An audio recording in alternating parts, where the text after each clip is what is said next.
하늘에서 친히 날 구해 주사 넓으신 사랑 베푸시네. 무거운 짐을 나 홀로 지고 견디다 못해 쓰러질 때 불쌍히 여겨 구원해 주니 은혜의 주님 오직 예수.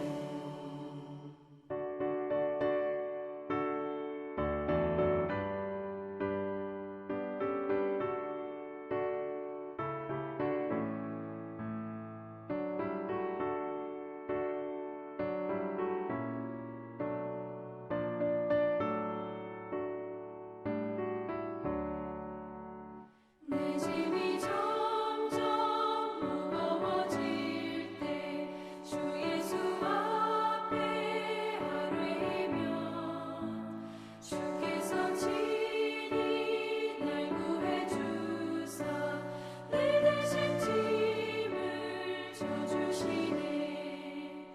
무거운 짐을 나 홀로 지고 견디다 못해 쓰러질 때 불쌍히 여겨 구원해 주니 은혜의 주님 오직 예수.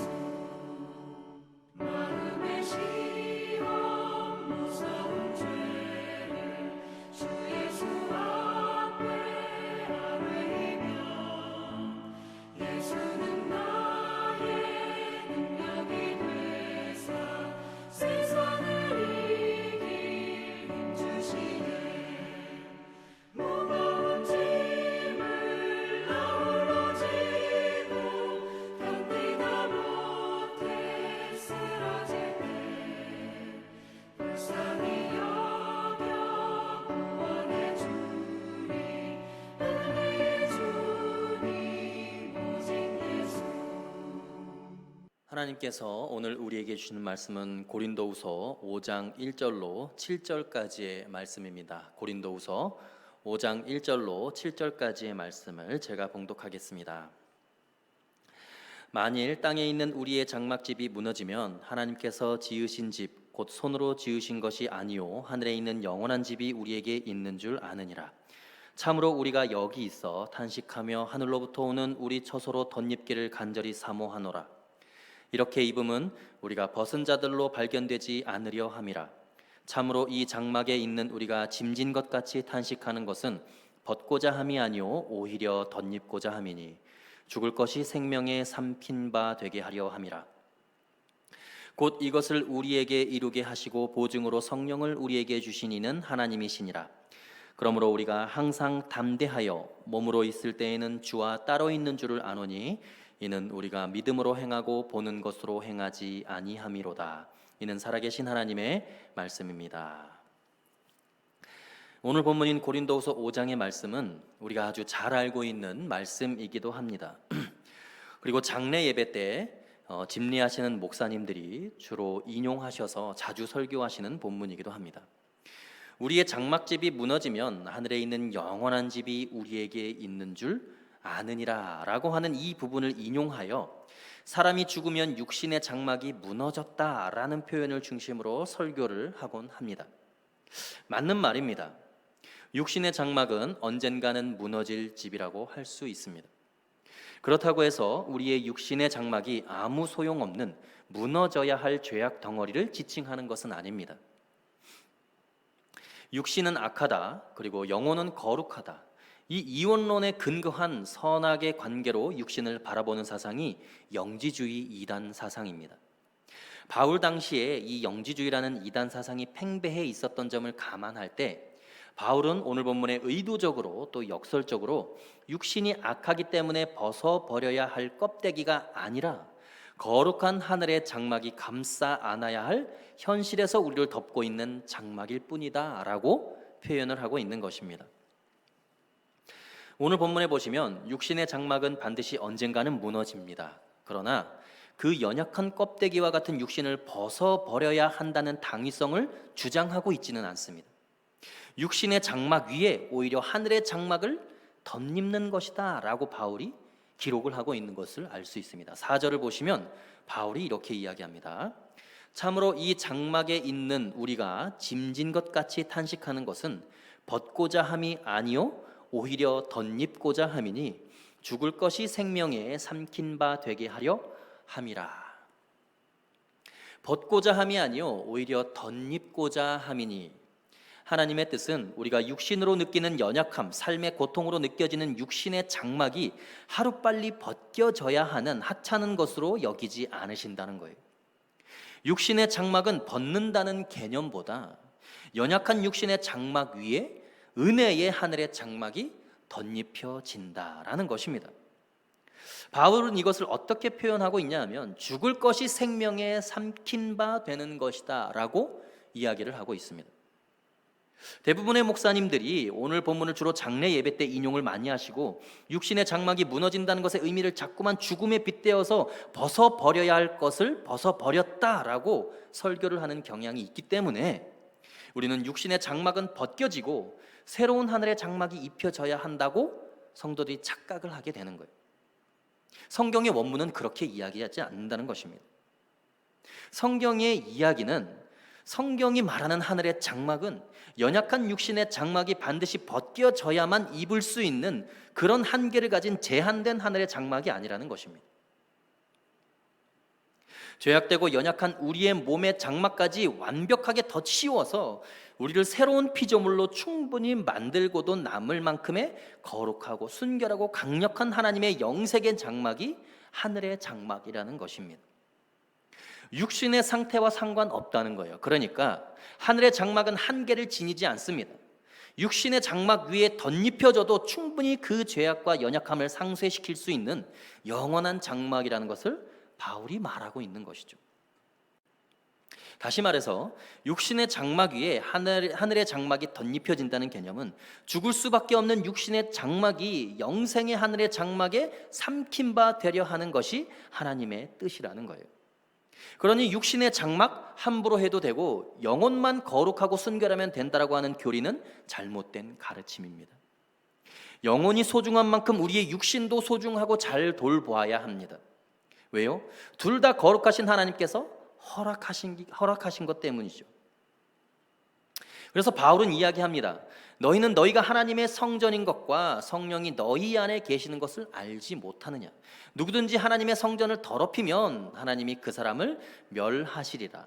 하나님의 성전은 거룩하니 너희도 그러하니라. 우리 안에 성령이 계신다고 우리가 날마다 고백하면서 육신은 악하고 더럽고 추한 것으로 여길 수 있습니까? 그럴 수 없다라는 것입니다. 여러분, 우리는 대부분 반드시 죄악된 마음을 완벽하게 회개하고 씻어내고 온전하게 거룩해진 상태여야만 주님께서 우리의 심령에 임재하실 수 있다라고 생각을 하는데요.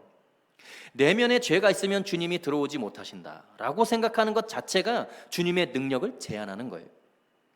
내 안에 죄가 있으면 주님은 역사하지 않으신다. 죄가 있으면 못 들어오시고 죄가 없으면 들어올 수 있는 그런 연약한 주님, 한계를 가진 주님이 아니라는 거예요. 우리의 상태와 상관없이 주님은 우리의 내면을 거룩하게 하실 수 있는 분이십니다. 주님이 나에게 빛으로 다가오시면 자동적으로 내 안에 검은 죄악들이 씻겨 나가는 것이지, 내 안에 있는 죄 때문에 주님이 나에게 오지 못하신다? 그럼 우리는 영영 주님의 역사하심을 경험할 수가 없는 거예요. 우리는 늘 죄에 시달리는 존재들이잖아요. 우리는 스스로 거룩해질 수 있는 존재들이 아니기 때문에 내 안에 죄 때문에 주님이 나에게 다가오지 못하신다라고 말하는 것처럼 주님의 거룩성과 주님의 능력을 하찮게 표현하는 말이 없다는 거예요. 주님은 우리의 타락과 부패와 썩어진 마음의 죄악이 있는 상태에서도 얼마든지 우리에게 다가오실 수 있는 분이시고, 아무리 추악하고 무너질 장막을 입고 있어도 우리를 품어주시고 주님의 사람으로 새롭게 빚어주실 수 있는 충분하고 넉넉한 능력을 가지고 계신 분이라는 것을 잊어서는 안 됩니다. 돌아온 탕자의 아버지가 탕자를 보자마자 버선발로 달려나갑니다. 더럽고 추한 탕자의 몸을 끌어안고 냄새나는 그의 얼굴에 입을 맞추고 가락지를 끼워주고 신을 신겼던 것처럼 주님이 바로 그런 분이시라는 거예요. 야, 넌 냄새나고 더럽다. 일단 네가 깨끗해지고 거룩해지면 다시 찾아와라. 그렇게 말씀하는 분이 아니라는 거예요. 그러니까 여러분, 중요한 것은 이것입니다. 여러분의 죄악의 크기와 상관없이 주님은 여러분을 품어주실 준비가 한결같이 되어 있으신 분이라는 사실을 우리는 기억해야 합니다. 4절의 말씀을 다시 보시면 이렇게 기록되어 있습니다. 참으로 이 장막에 있는 우리가 짐진 것 같이 탄식하는 것은 벗고자 함이 아니요 오히려 덧입고자 함이니 죽을 것이 생명에 삼킨 바 되게 하려 함이라. 지금 우리가 입고 있는 이 육신의 장막을 짐을 지고 있는 것 같이 고통스러움에 탄식하는 이유는 이 장막을 벗고자 함이 아니라는 거예요. 이 고난의 상황을 회피하고자 함이 아니요, 이 현실을 회피하고자 함이 아니라는 거예요. 주님의 능력으로 덧입고자 함이라는 것입니다. 연약한 육신, 추악한 나의 죄악, 병들어 있는 나의 육체가 나에게 돌덩이 같은 짐을 지고 있는 것처럼 고통스럽게 느껴지지만 이 병든 육신과 제약된 나의 몸덩어리 때문에 오히려 주님이 하늘의 장막으로 나를 입혀주신다는 거예요. 죽을 것이 생명에 삼킨 바 되게 하려는 것이 하나님의 뜻이라는 것이죠. 그러니 연약한 육신 때문에 내가 하늘의 장막을 덧입을 수 있는 은혜를 받을 수 있다는 것입니다. 연약한 육신을 빨리 벗어 던지려고 노력하는 것이 중요한 것이 아니고 하늘의 장막 덧입기도 전에 벗은 자들로 발견되지 않으려 함이라. 하늘의 장막을 덧입기를 사모하라라는 것입니다. 이것이 하나님의 뜻이라는 거예요. 그러니 연약한 육신의 장막은 벗어 던져야 할 우리의 짐으로 여기는 것이 아니라 연약한 육신 때문에 내가 하늘의 장막을 덧입을 수 있는 은혜가 주어졌으니 감사해야 하는 것입니다. 바울도 자신의 몸에 가시 때문에 죽고 싶어 했습니다. 그걸 놓고 그렇게 목숨 걸고 기도했는데 주님이 뭐라 그러셨어요? 내 은혜가 내게 족하도다. 내 은혜가 내게 족하도다. 여러분, 이 말은 지금까지 네가 받았던 은혜가 족하다라는 것만을 의미하지 않습니다. 그 육신의 가시 때문에 앞으로 하늘의 장막으로 덧입혀질 너의 은혜가 족하다. 너의 그 연약한 육신의 가시 때문에 앞으로 내가 너에게 부어줄 하늘의 은혜가 넘치고 넘친다라는 의미까지를 포함하는 것입니다. 여러분, 죄가 많은 곳에 은혜가 넘치는 거예요. 나의 육신이 연약할수록 더 큰 하늘의 장막의 은혜가 예비되어 있는 것입니다. 그러니 여러분의 육신이 연약할수록 더욱 감사하십시오. 왜요? 육신의 연약한 만큼 나를 위해 예비하신 하늘의 장막이 더 크고 거룩하고 더 아름답게 준비되어 있다는 사실을 기억해야 합니다. 오늘 하루도 연약한 그 육신 때문에 오히려 감사하며 승리하는 하루가 되십시오. 힘겨운 현실 속에서 거룩한 하늘의 장막을 사모하시면서 하나님께 불평과 원망이 아니라 감사함으로 영광을 돌리시는 하루가 되시기를 주의 이름으로 간절히 소원합니다. 함께 기도하겠습니다. 살아계신 하나님 아버지, 내가 짐진 것 같이 고통스러워하는 이 육신의 장막을 벗어 던질 것만을 바라는 것이 아니라 오히려 이 육신 때문에 하늘의 장막으로 덧입혀질 나의 은혜에 감사하는 하루가 되게 하여 주옵소서. 하나님께 불평하고 원망하는 마음, 현실의 고통 때문에 너무나 힘겨워하고 좌절했던 나의 마음과 그 자리에서 예수 그리스도를 바라보는 그 믿음으로 말미암아 일어서게 하시고 오로지 주님께서 예비하신 놀라운 하늘의 장막으로 덧입혀질 것을 사모하는 거룩한 성도들 되실 수 있도록 하나님 역사하시고 축복하여 주옵소서. 감사하며 살아계신 예수 그리스도의 이름으로 기도하옵나이다. 아멘.